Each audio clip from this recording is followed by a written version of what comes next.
"You don't even have a weapon," she said before he took down the droids barehanded. The smell hit Garrett Stone before he saw the bar, recycled air cut with synth alcohol, unwashed bodies, and the acidic bite of cheap fuel cells. Outpost Sigma-7 squatted on the edge of charted space like a tumor, its corridors a maze of rust and desperation, where questions died quickly and credits talked. He pushed through the entrance, shoulders clearing the doorway by millimeters. The conversations didn't stop, but eyes tracked him. Human, rare this far out, dangerous. Garrett scanned the room with the same methodical sweep he'd used in 100 dives across a dozen systems. Exit routes, potential threats, and there, back wall, isolated table, his buyer. Torvin looked exactly like his profile suggested. Mid-tier opportunist, species indeterminate under the environmental suit, anxious energy radiating from every movement. "You're late," Torvin said. "Traffic." Garrett pulled out a chair and set a sealed case on the table, compact but heavy. "Wraith-class targeting module," Garrett said. "Pulled it from a decommissioned frigate, only 3 ever made." Torvin's suit hissed as he leaned forward. "Functional? Wouldn't be here if it wasn't." Torvin's fingers drummed against the table. Something felt wrong. The buyer's eyes kept darting toward the bar entrance. "Dock 7, Torvin said, standing abruptly. "We complete the transaction there, more private." Garrett didn't move. "Credits transfer here. Not negotiable. My employer insists on verification before payment." Every instinct screamed at him. But the payout was substantial, and his ship needed parts that cost more than scruples. He stood towering over Torvin by half a meter. "Lead the way." Eris Velthar watched the human follow Torvin out, her optical implant tracking them through the crowd. She'd been embedded on Sigma-7 for 3 cycles, chasing whispers of illegal weapons tech that could destabilize the entire sector. The human moved like water around obstacles, that massive frame somehow navigating the cramped corridors without collision. Humans were rare in Viridian space. Their species was still adjusting to galactic membership, still learning that civilization meant more than brute force. This one looked exactly like the reports suggested. Primitive, dangerous, probably stupid enough to walk into whatever trap Torvin had prepared. Eris slipped from her observation point, following at a careful distance. Her suit's adaptive camouflage flickered, matching the station's dim lighting. The jammer in her palm would disrupt any weapon discharge long enough for her to secure the module. All she had to do was wait for the inevitable betrayal and complete her mission. The dock stretched before them, cavernous and dark. Emergency lighting cast long shadows across abandoned cargo containers. "Employer's running late," Torvin said, backing toward a control panel. Garrett set the case down slowly. "That's so." Torvin's hand slapped the panel. Blast doors slammed shut on all 3 exits. Red emergency lights pulsed to life. "Bad choice," Garrett said. Actually, a synthesized voice crackled through speakers, quite strategic. 6 combat droids unfolded from concealed bays in the walls, military-grade, sleek insectoid frames bristling with integrated weapons. "The Wraith module is appreciated," the voice continued. "Your elimination is required." Torvin scrambled toward a maintenance hatch. Garrett didn't chase him, his eyes fixed on the droids as they spread into attack formation. The first droid fired. Garrett moved. The plasma bolt scorched the space where he'd stood, and suddenly he was rolling, the case flying toward the nearest droid like a missile. His hand closed around a cargo hook hanging from an overhead crane, wrenching it free with a spray of sparks. The second droid lunged. Garrett pivoted, that improvised weapon punching through its optical sensor array. He ripped the hook sideways, tearing circuitry free, already dropping as return fire seared the air above him. Eris watched from behind a cargo container, her breath caught. He had no weapons. The plasma fire had destroyed the rifle strapped to his back in the initial barrage. He should have been dead. Instead, he was taking them apart. A droid closed from his left. Garrett caught its strike limb and twisted. The entire assembly separated with a shriek of tortured metal. He swung the severed limb like a club, driving another droid into the deck hard enough to crater the plating. No hesitation, no wasted movement. The fourth droid fired from range. Garrett grabbed a destroyed unit's carcass and hurled it. 10 meters. Direct hit. He closed the distance before it could reacquire, his fist driving into its core processing unit. The chassis split. Eris's tactical analysis screamed warnings. Probability of human survival, negligible. But the human wasn't just surviving. The fifth droid tried to flank. Garrett anticipated, driving his fingers into the gap between armored plates. He found the power coupling and yanked. The droid spasmed, systems cascading into failure. The sixth droid retreated, weapons charging for a killing shot at his exposed back. Eris's hand moved before her mind caught up. The jammer activated with a pulse of electromagnetic interference. The droid's weapons died. Garrett's head snapped toward her position. Their eyes met across the dock, his dark and intense, hers wide with shock at her own intervention. He moved, sprinting at the disabled droid. It tried to reboot. Garrett's boot connected with its central joint. The droid folded. His hands found purchase, and he tore its head assembly free with the sound of shrieking metal. 6 military-grade combat droids, scrap metal, all of them. Garrett stood among the wreckage, his chest heaving, coolant fluid spattering his skin. He looked at Eris, still partially hidden. "You going to shoot me," he said, "or explain why you just saved my life?" Eris stepped into the open, her jammer still active. Her analytical mind was trying to process what she'd witnessed, fit it into her understanding of combat. It didn't fit. "You don't even have a weapon," she said. Garrett glanced at the destroyed droids, then back at her. The corner of his mouth quirked.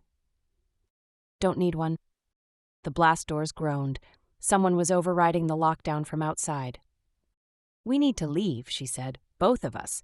This was a setup, and you weren't the only target."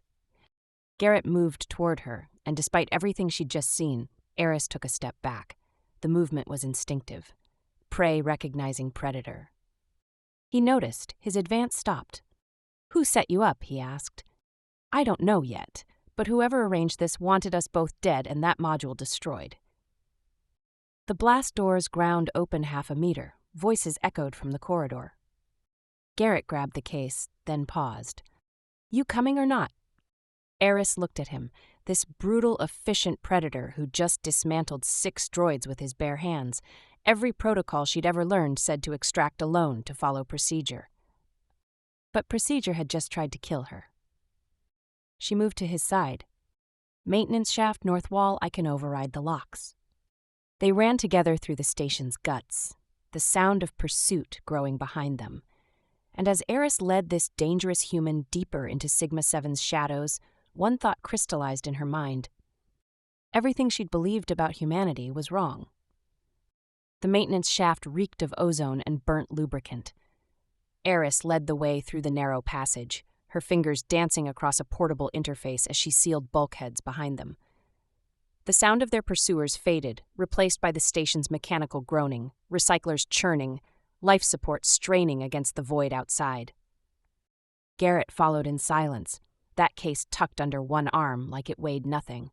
The passage forced them close, her back occasionally brushing against his chest when she stopped to bypass security nodes. Each contact sent an unwelcome awareness skittering down her spine. She'd seen him kill 6 droids with his hands. She should be terrified. Instead, her analytical mind kept replaying the footage from her optical implant, breaking down each movement, searching for the technology that explained it. There had to be enhancement, genetic modification, something. "Stop," Garrett said. Eris froze. His hand touched her shoulder, gentle pressure, but she felt the strength coiled beneath it. "Patrol," he whispered. She hadn't heard anything. Her audio sensors were military-grade, capable of detecting footfalls 3 corridors away. But she activated her scanner anyway, and there, 2 signatures, 20 meters ahead where the maintenance shaft intersected a primary corridor. "How did you—" "Ventilation flow changed. They're blocking the current." Eris stared at him. That kind of environmental awareness required processing power her implants struggled with, and he'd done it with organic senses alone. "We can't go back," she said. "They'll have sealed our entry point by now." "We don't go back." Garrett moved past her in the cramped space, his body pressing against hers for a moment that stretched too long. Heat radiated from him, the aftermath of combat and exertion, and something in her biology responded to it despite every civilized instinct. He reached the intersection point and studied the corridor beyond through a ventilation grate. 2 security droids, lighter models than the combat units but still armed. They stood motionless, sensors sweeping in methodical patterns. "Your jammer work on these?" Garrett asked. "Limited range. I'd need to be within 3 meters, and the effect only lasts seconds before they adapt." "That's plenty." He looked back at her, and she saw the question in his eyes. Trust. He was asking if she trusted him, this human she'd met less than an hour ago, while watching him commit what her species would classify as extreme violence. Eris pulled up the station schematic on her interface. "If we can reach the lower commercial district, there's a transit hub, multiple exit routes, crowds to disappear into." "Show me the path." She transmitted the data to a proximity beacon. Garrett studied it, his eyes moving with surprising speed as he absorbed the information. 3 more patrol points between here and safety, he said. "They're boxing us in." "Standard containment protocol. They want us trapped, desperate." "Good." Eris's ear twitched. "Good? Desperate people are predictable. We're not desperate." He reached up and gripped the grate. Muscles flexed across his shoulders and back as he applied pressure. The metal groaned, then tore free with barely a sound. He set it aside and looked at her. "When I move, you follow. Stay behind me, stay quiet." "I'm trained for covert operations, and I'm trained to kill things that hunt me. Your way, we sneak and hope they don't notice. My way, we make sure they can't report what they don't see coming." Before she could argue, he dropped through the opening. The fall was 3 meters. He landed in a crouch, absorbing the impact with his legs, and immediately pressed himself against the wall. Eris followed, her suit's servos cushioning her descent. She landed beside him, close enough to feel his breath against her hair. The corridor stretched empty in both directions, harsh lighting reflecting off sterile walls. Somewhere ahead, those patrol droids waited. Garrett moved. He didn't run. Each step was deliberate, weight distributed to minimize sound, body angled to present the smallest profile. Eris had studied human military tactics. Their species favored overwhelming force and direct confrontation. This was something else entirely. This was hunting. They reached the first corner. Garrett held up a closed fist, the universal signal for stop. Eris pressed herself against the wall, watching as he leaned out just far enough to acquire the target. 1 droid, 6 meters away, sensor array focused on the opposite direction. Garrett glanced back at her and gestured. The jammer, 3 meters. Eris understood. She moved up beside him, their bodies aligned against the wall. His hand found the small of her back, steadying her. The touch burned through her suit's material. "On 3, he breathed. 1. Her heart hammered against her ribs. The jammer felt slick in her palm. 3. They moved as one. Garrett exploded forward with frightening acceleration. Eris triggered the jammer mid-stride. The droid's sensors scrambled, its weapons system stuttering into diagnostic mode. Garrett covered 6 meters in under 2 seconds. His hand clamped over the droid's audio sensors as his other arm wrapped around its chassis. He lifted it off the ground and slammed it into the wall. Once, twice. The third impact shattered its central processor. He lowered the sparking wreckage and turned to Eris. 1 down. She couldn't speak. Her species had evolved past this kind of physical violence millennia ago. They built machines for combat, maintained clinical distance from the brutality of killing. Watching him work should have disgusted her.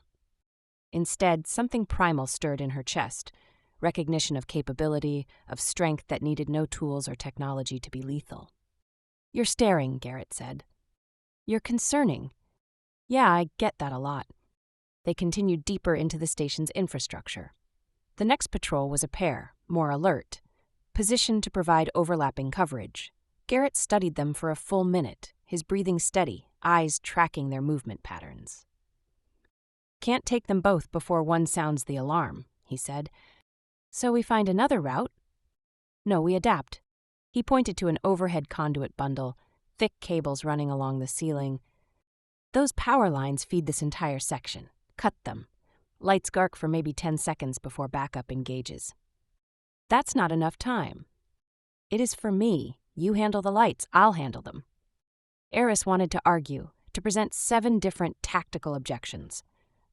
But she'd seen what he could do in seconds, and they didn't have time for debate. Fine. She accessed the conduit's control system, her fingers flying across her interface. The security was minimal. Maintenance systems never expected sabotage from inside. Ready, she said. Garrett positioned himself at the edge of cover, muscles coiled. Do it! Eris severed the power flow. Darkness crashed over the corridor like a wave. She heard movement, Garrett launching forward, his footfalls somehow silent despite his size. A mechanical whir as the droid's backup sensors activated. A crunch of metal. Another. A crash that shook the deck plating. Then light returned, emergency systems flooding the corridor with red-tinged illumination. Both droids lay in pieces. Garrett stood between them, not even breathing hard. Eris emerged from cover, stepping over destroyed machinery. How? She asked. In complete darkness, against opponents with thermal and electromagnetic sensors. They see in spectrums, I see what I need to see. That's not an answer. It's the only one you're getting right now. Frustration flared hot in her chest, mixing with the adrenaline still singing through her veins. He moved past her, already focused on the next obstacle, and she caught his arm. We need to talk about... The station's alarm system shrieked to life. Emergency lights strobed. Automated announcements echoed through the corridors in 6 languages. Containment breach, all personnel to secure stations, lockdown protocols engaging. They know we're here, Garrett said. They've always known. Now they're committing resources. He looked at her, really looked, and she saw the calculation behind those dark eyes. How far to the commercial district? 200 meters through a security checkpoint. How many guards? Normally 4. With this alert, she checked her scanner, 12, 6 organic, 6 droids. Garrett hefted the case, then held it out to her. Hold this. What are you... I'm going to need both hands. The security checkpoint sprawled across the corridor junction like a fortified bunker. Eris counted defenders from their hiding spot. 6 organic guards in tactical armor, 6 droids configured for crowd suppression. Garrett crouched beside her, studying the layout. His proximity made it hard to concentrate. Heat radiated from him, mixing with the scent of exertion and something almost feral. The droids are networked, Eris said. Take one down, the others adapt instantly. Good to know. That's a tactical nightmare. Only if you fight them the same way twice. He shifted position and his arm brushed against hers. Her skin tingled beneath her suit's material. The organic guards are Viridian contractors, she said. My species, they'll recognize me. Will they shoot you? Depends on what orders they've received. Garrett pulled a data chip from his pocket, the same one from inside the Wraith module's case. This is what they really wanted, targeting algorithms that could break every defense treaty in the sector. Why tell me this? Because we're going to give it to them. Eris's ears flattened. That's insane. It's bait. We make them think they can have it. They get sloppy. He met her eyes, and the intensity there stole her breath. Trust me. Her hand reached for her communicator before her rational mind could override the impulse. This is Operative Eris Velthar, Viridian Intelligence Service, clearance level 7, she said. I'm in custody of a high-value target and critical military assets, requesting immediate extraction. Static crackled, then a voice responded. Operative Velthar, confirm your identity code. Eris transmitted her credentials. The pause stretched long. Identity confirmed. Proceed to checkpoint Delta 7. We'll secure your prisoner and the assets. The channel died. Prisoner, Garrett said. It's the only way they'll let us approach. She pulled restraint cords from her equipment belt and looped them around his wrists loosely, her fingers brushing against his skin. If this goes wrong, you're walking in there bound and unarmed, she said. Won't be the first time. She finished the false restraints, leaving them loose enough that he could snap them with minimal effort. Their faces were inches apart. His eyes searched hers. "When it starts," he said, "don't hesitate. I'm not the one who should be worried." They emerged from cover, Eris walking ahead with her weapon lowered, Garrett following with the case mag locked to his belt. The checkpoint guards tensed, but held fire. A Viridian officer stepped forward, older, decorated. "Operative Velthar," he said, "unexpected. We were told you'd been eliminated." Every alarm in Eris's head screamed. "Change of plans," she said. The human had valuable intelligence. The officer's eyes flicked to Garrett. "Indeed, and the data chip. They shouldn't know about the chip." "Secure in the case," she said carefully. "Excellent. The director sends her regards." His hand moved toward his sidearm. "She also sends her regrets." Garrett exploded forward. The restraints snapped. His shoulder drove into the nearest guard's chest. The case broke free, and Eris caught it as Garrett's elbow smashed into another guard's faceplate. She triggered the jammer every droid seized. The officer's weapon cleared its holster. Eris shot him with a stun pulse. The other guards opened fire, but Garrett was already among them. A guard swung a rifle stock at his head. Garrett ducked, wrenched the weapon free, and used it as a club before discarding it for a dropped sidearm. Eris provided covering fire. A droid broke free of the jammer's effect. Garrett threw the sidearm through its optical array, then tore into its chassis with his bare hands. The last guard tried to activate emergency lockdown. Eris shot the control panel. Silence fell. Garrett stood among the wreckage, his chest heaving. "Still want to call me primitive?" Eris's hands shook. "They knew," she said, "about the chip. Someone in my chain of command told them. Someone who wanted you dead." The implications crashed through her thoughts. Garrett approached slowly. "We need to move." "I can't go back," Eris said. "Everything I've done, everyone I've served, was a lie. I know how that feels." She looked up at him, this human who'd been discarded and reinvented himself. "What do I do?" "You survive, everything else comes after." He held out his hand, stained with blood and coolant.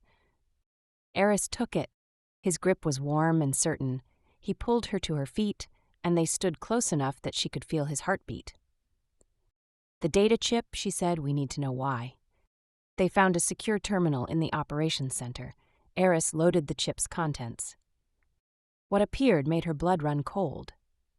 "These aren't just targeting algorithms," she said. "These are communication intercepts, diplomatic channels, all between Viridian intelligence and the Kreth sovereignty.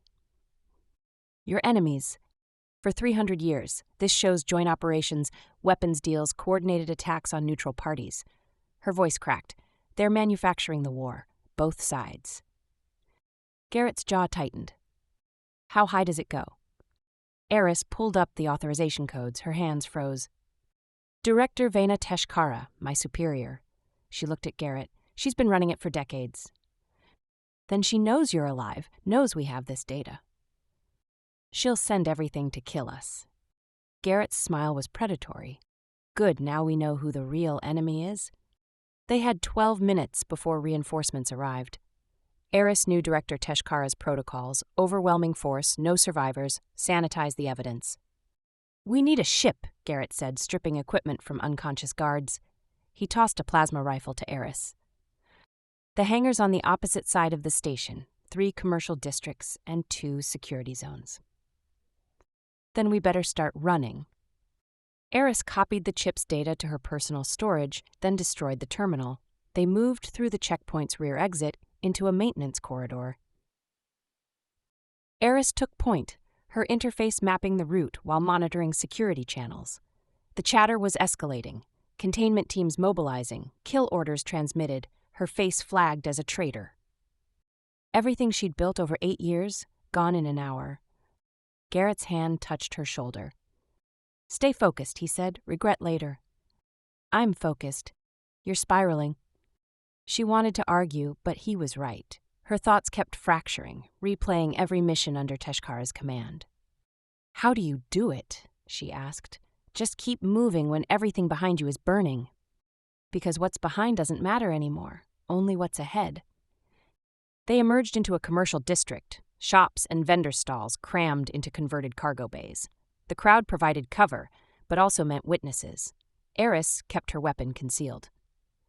Garrett moved like a predator through tall grass, his size making people instinctively step aside. She stayed close, hyper-aware of his proximity.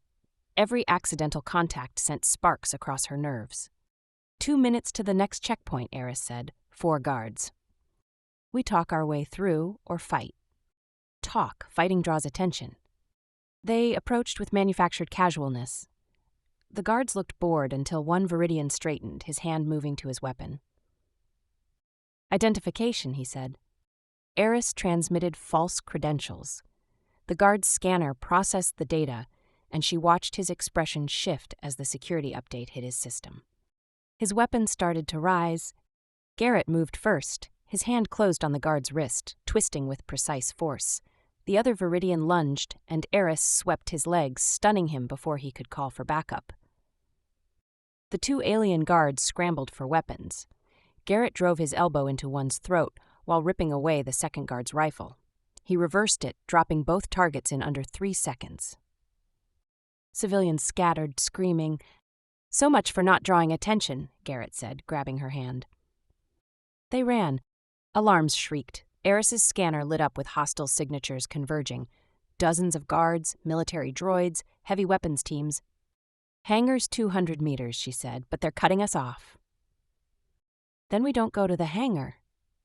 Garrett pulled her into a side corridor, studying the exposed infrastructure. These maintenance shafts connect to the docking bays, right?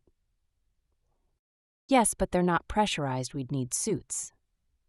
How long can your species hold breath? Eris's eyes widened. 3 minutes, maybe 4, but you can't. I can do 5, maybe 6 if I'm motivated. He was suggesting they decompress themselves into hard vacuum. That's suicide, she said. It's survival. They're expecting us to fight our way to the hangar. This, they won't expect. Footsteps echoed from both directions. Eris's tactical computer ran the probabilities. Fighting through to the hangar, 12% survival. Garrett's plan, 38%. Emergency suits in the maintenance lockers, she said, making the decision. 60 seconds of air. They found the access panel. Inside, 2 emergency suits hung on the wall. She sealed herself in, the thin material conforming to her body. Garrett pulled his suit on with practiced efficiency. Their eyes met through the transparent face shields. Stay close, he said over the suit's comm. If we get separated, you're dead. His hand found hers. They entered the maintenance shaft. Eris triggered the decompression sequence, and her stomach dropped as air vented. The suit's limited oxygen kicked in. 60 seconds. They pulled themselves along the conduits. The temperature plummeted. Frost formed on metal surfaces. 40 seconds. Garrett led, navigating by touch through a maze he'd never seen, but he moved with absolute confidence. 20 seconds. They reached a junction opening onto the docking bay's maintenance level. Eris could see ships through the viewport. Her air gauge flashed red. Garrett pulled her through the final hatch into a pressurized corridor. She collapsed, ripping off the face shield, sucking in air. Her lungs burned. Her vision swam. Garrett knelt beside her, his hand on her back. Breathe, he said, slow and steady. It took a full minute before she could speak. How did you navigate that? Counted steps, memorized the schematic, felt vibrations through the walls. That's not possible. And yet, she looked at him, this human who accomplished things her species needed computers to attempt. The ships are through that door, she said, forcing herself to stand, but they'll have guards. How many? Eris checked her scanner. 8 plus Director Teshkara. Garrett's expression hardened. She came personally? She wants to finish this herself. He checked the plasma rifle's charge. Good, so do I. Through the viewport, Eris could see Teshkara standing beside a sleek courier ship, 6 guards in heavy armor flanking her, 2 military droids positioned at access points. The director looked exactly as Eris remembered, elegant, poised, the woman who'd recruited her, trained her, shaped her into a weapon. All eyes. She'll try to talk first, Eris said. It's her way. Will you listen? No. Good. Garrett's hand found hers one last time, squeezed once, then released. When I move, you get to that ship and prep it for launch. Don't wait for me. I'm not leaving. You're not. I'll be right behind you. He opened the door. Teshkara turned, her expression shifting from surprise to cold calculation. Eris, she said, I underestimated you and your companion. Director, Eris said, stepping into the open. Garrett moved beside her. Or should I call you traitor? Such harsh words. I prefer architect. I've built something remarkable. Peace through controlled conflict. Your idealism is admirable, but naive. You've killed thousands. I've saved millions. The alternative would be total war, species extinction. Teshkara's guards shifted, weapons tracking them. You have something that belongs to me, the director continued. The chip, the evidence. Return it, and we can discuss your future. My future ended when you sent me here to die. A necessary sacrifice, but I'm willing to reconsider. Join me. You've seen what he's capable of. She gestured at Garrett. Imagine that potential directed properly. Garrett's laugh was cold. You want to weaponize me? Get in line. I'm offering partnership. You're offering slavery. Seen it before. Decline then too. Teshkara's expression hardened. Then you both die here. She signaled her guards. Garrett moved. Garrett hit the first guard before Teshkara's signal finished. The plasma rifle became a club, smashing through armor plating. He dropped it, caught the falling guard's sidearm, and fired twice. 2 headshots, 2 guards down. Eris rolled left, firing at the nearest droid's joint assemblies, crippling its mobility, then sprinted for the courier ship's access ramp. The remaining guards opened fire. Garrett moved through the barrage like smoke, never where the shots landed. He closed on a third guard, twisted the man's rifle away, and drove the stock into his helmet hard enough to crack the faceplate. The second droid acquired Garrett as its primary target. Its weapon systems cycled up. Eris fired her jammer from the ship's ramp. The droid stuttered, weapons dying. Garrett leapt, caught the droid's chassis, and used his momentum to tear it backwards. His fists hammered into its core until the metal split and sparks fountained. 3 guards remained. They spread out, establishing crossfire positions, forcing Garrett to choose which angle to expose. Teshkara watched from behind her protection. Impressive, she called out, but ultimately futile. The guards fired in synchronized bursts. Garrett dove behind a cargo container. He was pinned. Eris left the ship's ramp and flanked right, drawing fire. The guards split their attention. Garrett exploded from cover, closing the distance. His hand found one guard's throat. The other managed half a scream before Garrett's elbow connected with his temple. The final guard tried to run. Eris shot him in the leg. Silence fell except for groaning and the hiss of damaged armor seals. Teshkara stood alone, her personal sidearm drawn but not raised. She looked at Eris with something almost like disappointment. You chose the human over your own people, she said. I chose truth over comfortable lies. Truth, Teshkara laughed. Truth is whatever maintains stability. Your moral absolutism will get you killed. Garrett approached from the director's flank, blood and coolant dripping from his knuckles. She's not alone, he said. Teshkar's weapon started to rise. Eris fired first. The stun bolt caught the director's center mass. She collapsed in a twitching heap. Eris stood over her former mentor and felt nothing but hollow exhaustion. We should kill her, Garrett said. No, she'll come after us. Let her. We have the evidence. She's finished either way. Garrett studied her for a long moment, then nodded. Your call. They secured Teshkara with restraints and dragged her onto the courier ship. Eris moved to the cockpit while Garrett sealed the access ramp. The ship's systems came online. Military-grade engines, stealth capabilities, enough range to reach neutral space. Where are we going? Garrett asked, dropping into the co-pilot's seat. Everywhere. Eris pulled up the communications array and began transmitting.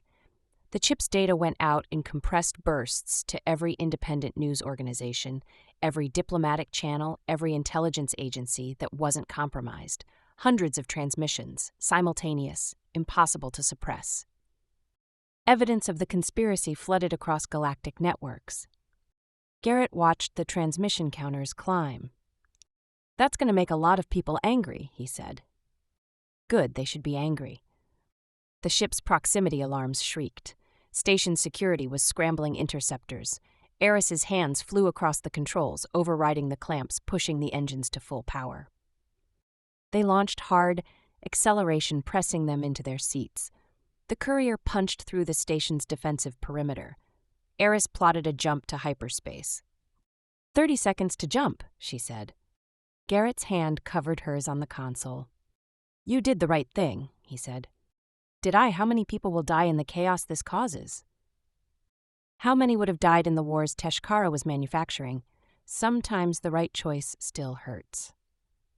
The countdown reached 0. Space twisted and they jumped. The courier hurtled through hyperspace.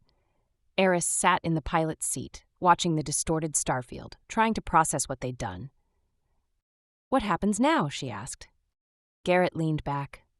We disappear for a while, let the evidence do its work. And then? Then we see what opportunities present themselves. Eris looked at him, this human who'd stood beside her when every tactical calculation said he should have run. You could leave, she said. Take your payment and disappear. You don't owe me anything. Maybe I want to stay. Her breath caught. Why? Garrett met her eyes. Because you saved my life in that dock. Because you chose truth when lies were safer. Because I think we make a good team. We barely know each other. We fought together, bled together, betrayed our old lives together. That's more than most people share in a lifetime. He was right. The past 12 hours had forged something between them that couldn't be easily dismissed. A team, she said softly. Partners. In what? Whatever we decide. Jobs that matter. Making sure people like Teshkara don't win. His hand touched her face, finding out where this goes. Eris leaned into his touch. She'd spent her entire life following protocols, serving institutions, burying her instincts beneath layers of training. Looking at Garrett, she wanted to be reckless. We're being hunted by both our governments, she said. We have no support, nowhere safe to go. I know. They'll send everything they have. Let them. This is insane. She kissed him. His response was immediate. Hands sliding into her hair, pulling her closer. Heat exploded through her, months of isolation and years of repression burning away. He tasted like danger and freedom. They broke apart, both breathing hard. Still think I'm primitive? Garrett asked. Absolutely. Good. He kissed her again, deeper this time, and Eris surrendered to the feeling. They were fugitives now, hunted across the sector. But in Garrett's arms, with the evidence spreading across the galaxy, Eris felt something she hadn't experienced in years. Hope. The courier's navigation system chimed, 10 minutes to their exit point. Eris reluctantly pulled back, though Garrett's hands remained on her waist. We should plan our next move, she said. Should we? We're professionals. We were professionals, now we're outlaws. He had a point. The old rules didn't apply anymore. Where do outlaws go when every government wants them dead? Eris asked. The fringe. Neutral zones where credits matter more than politics. We can set up operations there, build a network. And do what? Whatever needs doing. There are people like Teshkara everywhere. We have skills they fear. Eris studied him, this human who'd walked into her life and changed everything. Partners, she said. Partners. The courier dropped from hyperspace at the edge of the outer rim. Ahead lay the fringe, lawless space where two fugitives could disappear or build something new. Eris set course for the nearest free port. Behind them, across civilized space, the evidence continued its spread. Governments scrambled. Military contracts were canceled. The carefully constructed machinery of perpetual conflict ground to a halt. Garrett checked on Teshkara in the cargo hold, then returned to the cockpit. She's awake, he said, promising revenge. Let her promise. You're really not worried? Eris looked at him, this partner she'd chosen. Then she looked ahead, toward the fringe and whatever waited there. I'm worried about a lot of things, she said. Her threats aren't one of them. Garrett settled into the co-pilot's seat, his hand finding hers. They flew toward the frontier together, two fugitives against the galaxy, and Eris discovered that freedom tasted better than security ever had.